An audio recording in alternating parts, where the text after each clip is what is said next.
Do you know that liver cancer is one of the leading causes of death in the world? Do you know that by the end of this year, over 700,000 new patients will be diagnosed with liver cancer? Well, those are real facts.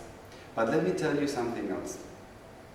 Even though in the past decades, many institutions have done remarkable efforts to try to find new drugs to tackle it, still today liver surgery stands as the most effective approach to cure liver cancer.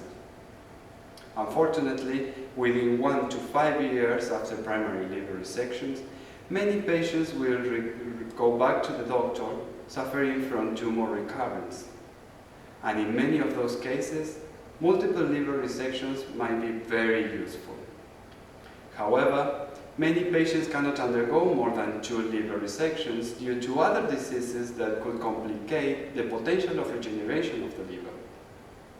And what is more, most of previous research have focused on describing the mechanism of liver regeneration after primary liver surgery, and little is known about what happens to the liver after that. So I decided to design a new mouse model to study the condition of the liver and the potential of regeneration after multiple liver surgeries. And with that all in mind, I developed a new surgical protocol by which I can resect 4 out of 5 lobes of the mouse liver using 3 consecutive liver surgeries.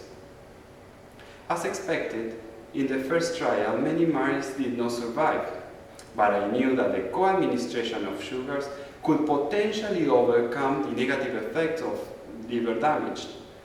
So I did a second trial to test if either sucrose or glucose could reduce the mortality rate of mice that undergo multiple liver surgeries.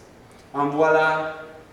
I saw that the addition of sucrose increased the survival rate of mice by up to 40% more when compared to mice that did not receive any treatment. I also saw an increase in the rate of liver regeneration and an improvement in many of the liver function markers from blood. Now wait, you may wonder what are the clinical implications of my discovery. Well, sucrose is relatively cheap, right? So it could be used as a good substrate to support those patients that may potentially undergo multiple liver surgeries. But what is the effect of sucrose co-administrations to the patient? Well, for that part of the story, you may need to wait a little bit longer. In the meantime, remember, just in case, be sweet to your liver. You only have one.